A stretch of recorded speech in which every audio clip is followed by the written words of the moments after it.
When I was a child, I loved a particular television show called He-Man. I'm not sure if you're familiar with the classic cartoon show, but I loved it. I had the Castle Grayskull action figure set, my He-Man figurine, Skeletor. I even had a He-Man trash can. Now, the boring parts of the show were when He-Man was just Prince Adam. He was shy and bumbling.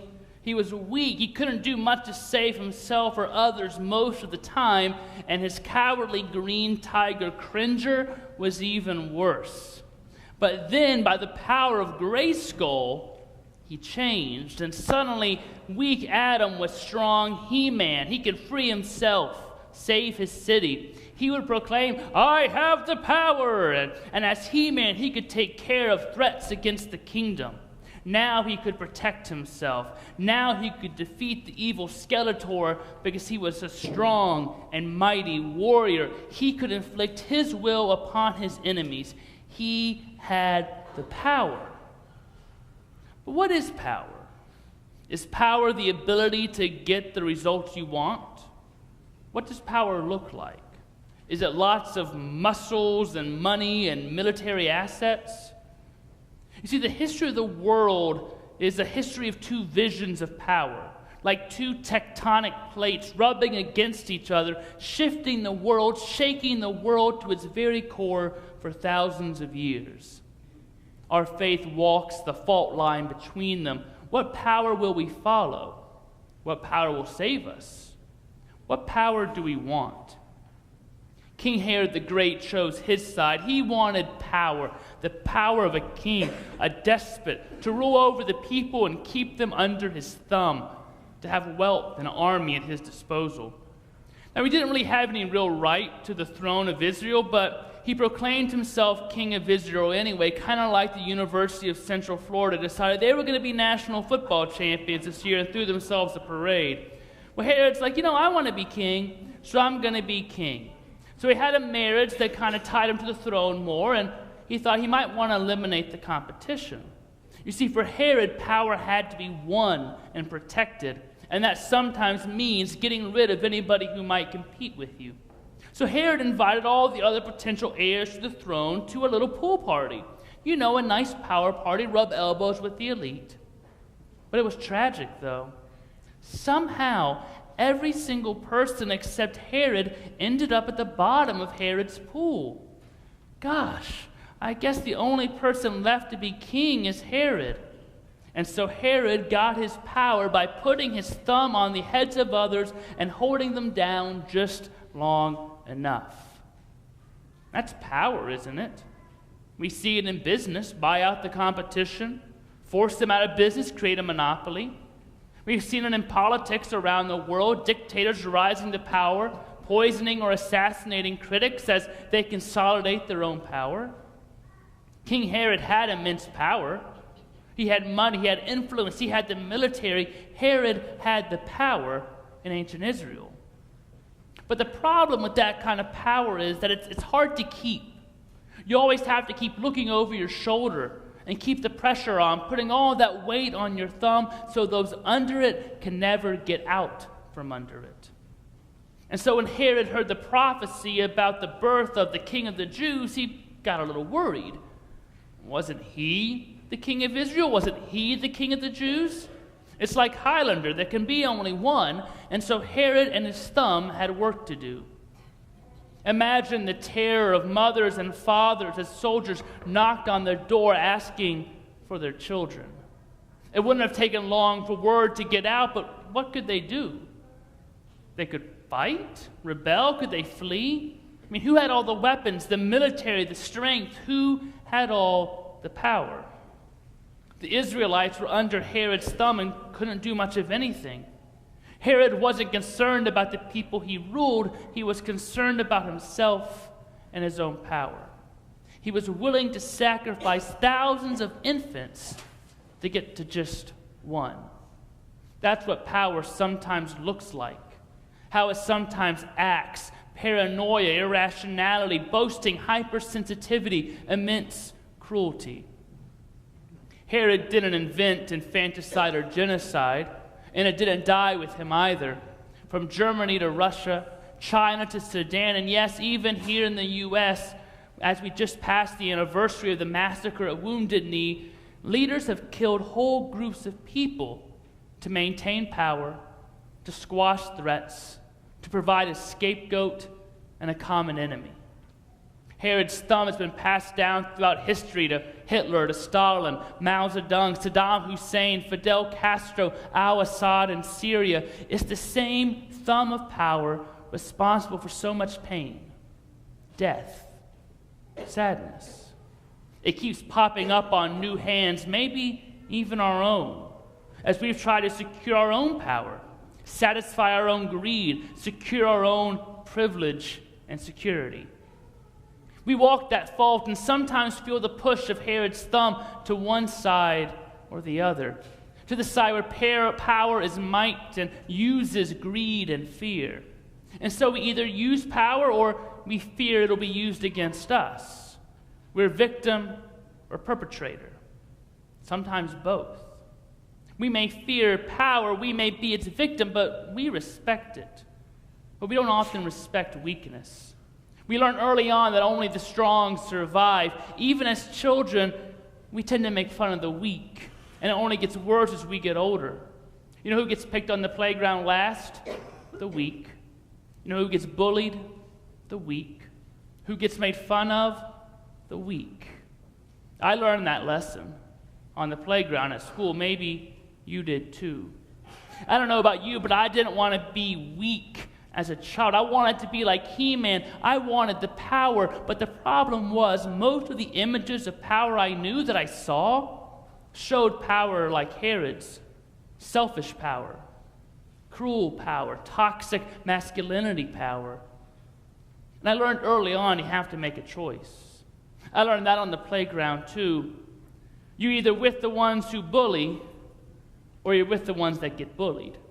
And most of the time, we don't want to be with the ones who get bullied. So who do we align ourselves with? We align ourselves with the ones who seem to have the power. Children do it. Groups of people do it. We'll often go against people who have more in common with us just because we don't want to be at the bottom rung of the totem pole. On our playground, there was a kid, Russell Rothenberg. We called him Brussels sprouts because we were creative, I guess. I don't know.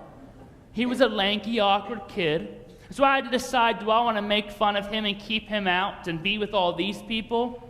Or do I want to join with him and potentially get bullied and made fun of too?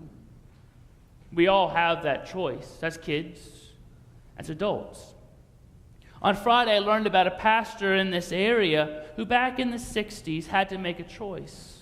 He wanted to go down and march with those in the South during the Civil Rights Movement. And his church said, if you go down and march with them, don't come back and preach to us. He got kicked out of his church because he wanted to stand with those who were on the outside, for those who were bullied. We have choices to make all the time. See, the problem is the power we know often wants to just coerce and eliminate the competition, the power that wants to keep in power. Power is a Game of Thrones. You win or you die, and we don't want to die. We don't want to be bullied. We don't want it to cost us anything. But then there's this story of Jesus, this revolutionary story we looked at all Advent long, preparing for the coming of a new kind of king, a new kind of power. We know the Herods of the world well, and I'm tired of them. I'm ready for something new, but am I ready for something new? It's like I'm ready for something new in my leaders, but I'm not ready for something new in myself. Does that make sense? I've seen these plain black billboards that say in white lettering, "Don't make me come down there," signed by God. Now sometimes I look at those and I'm like, yes, come on down, straighten these people out in these wars and this greed and this violence, this sense of entitlement, the abuse of power that comes in the form of sexual harassment and assault, discriminatory laws, the distribution of wealth, these threats of nuclear attack. Can we end all this? Can you come down and bring peace and straighten all these folks out? Now, notice I said these folks. God does come down. God does come down among us. The Word made flesh right in the backyard of an abusive king who is born weak, homeless, poor, a refugee, dependent. And he shows and lives and demands a different way, not just for kings and these people, but for anyone who has any power at all. And that's me too. And that's you too. So often I'm like, God, deal with them, because I don't want God to deal with me. I hate to admit it, but I have a thumb not that much different than Herod's. Look down deep, and maybe you do too. Maybe I need Jesus to come down and straighten me out, teach me what power really is, and he does. He makes it easy, just one word, and it's a word Herod hated. Sometimes I hate it too. Humility. When I look at Herod's power and Jesus' power, the difference can be summed up with humility. Micah proclaimed it before Jesus: do justice, love kindness, walk humbly with our God. Paul said it was what Jesus came to do. He humbled himself, took on the form of a servant. God came down here not with lightning and thunder and coercive power that smacks the despots around. God came in humility. Now, part of me wonders, now what good is that going to do? Humility against Herod's thumb. Humility against all this power. Herod's thumb has been around a long time. Nothing seems to kill it. It's like a cockroach. But God comes in humility and wants us to live in humility. The story of Jesus' life is a story about humility, from his humble birth to his humble death on the cross. Now, it's great for Jesus to be humble, but what might humility look like for us? Often we talk about, well, be like Jesus. Humility, he came not to be served, but to serve. But what does that look like right here and right now? How does that vision of power differ than the ones we see all over the place with politicians and athletes and millionaires? I suggest three things. The first, humility looks like the willingness to welcome and embrace other people, especially those who are excluded, neglected, or marginalized in our power-oriented society. It's like my choice with Russell Rothenberg. I can side with him, the outcast, or I can side with all these people who are doing the bullying. And there's a cost. If I side with Russell and invite him to play, there's a cost to me. But if I don't, there's a cost to me. What does it profit a person to gain the whole world but lose their soul? Jesus said, what you have done to the least of these who are my brothers and sisters, you have done unto me. There's a cost either way. We always have a decision to make. Are we willing to welcome and embrace other people? Humility is also willing to learn from other people, especially those who might be different from ourselves. When I take the time to sit and talk to people who have lived a very different life than me, my world is expanded, and I'm thankful for them sharing. Whether it's the Muslim imam, the Jewish rabbi, the black woman, the homeless man, or the modern teenager, they all live experiences very different than me. So I've had to learn just to stop and listen. Stop answering and telling, and just listen. So often we listen to respond. I get in trouble with this at home sometimes. I'm listening and I want to just respond and say, well, but this. Here's why I'm right in this situation. You ever do that? You're listening for the weakness in the argument so you can come back at them right away. Instead of just listening, to listen, to hear their story, to learn from them. We listen to challenge instead of to learn. There's three things I've kind of learned about being with other people, learning from them. Three practices, so to speak. The first practice is be unusually interested in the other. Find someone who's very different from you. different race, different culture, different religion, different lifestyle, and be interested in them. Ask them questions. Tell me about your story. My daughter goes to a preschool in town here, and she learned about Hanukkah and Kwanzaa. She was really interested. She was asking questions. Well, why do they light these candles? Tell me about Hanukkah, Daddy. They learned and they were interested. Worldview expanded. How often are we unusually interested in someone different than us just to tell us about their life? That's practice one. Practice two is stay in the room with difference. Once you find someone that's a different opinion, you don't have to be like, well, we're done. We can't be friends anymore. You are pulling for Ohio State and I'm a Nittany Lion, so relationship over. It's not like that. You voted for that person, I voted for this person, done. Finite. You go to that church and I go to this church. You like that music and I like this music. Stay in the room with difference. Even when it's hard, keep listening.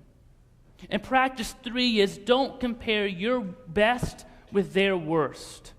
That's a logical fallacy that's used all the time. We take the best example of our religion, our party, our region, compare it to the worst example of someone else's and say, oh, look, you see how much better we are than you?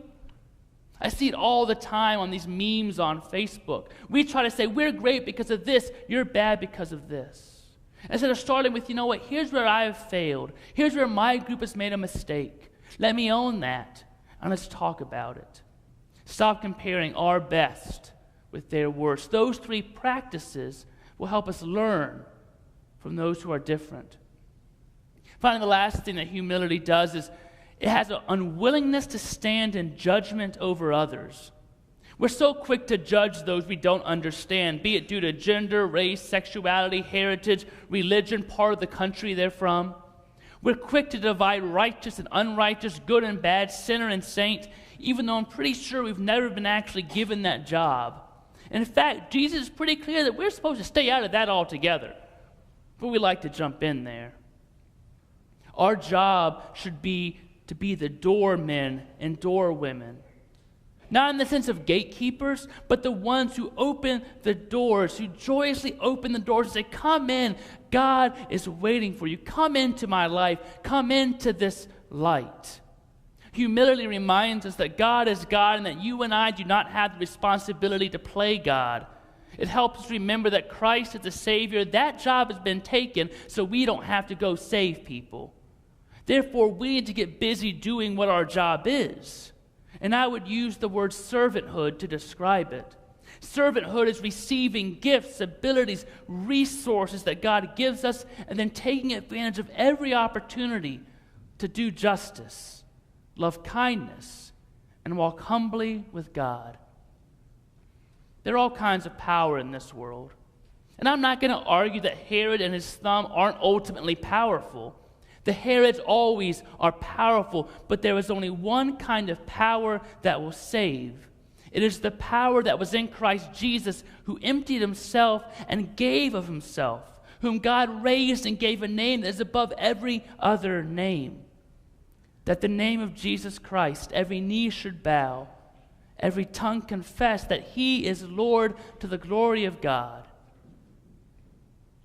Take a look at your hand.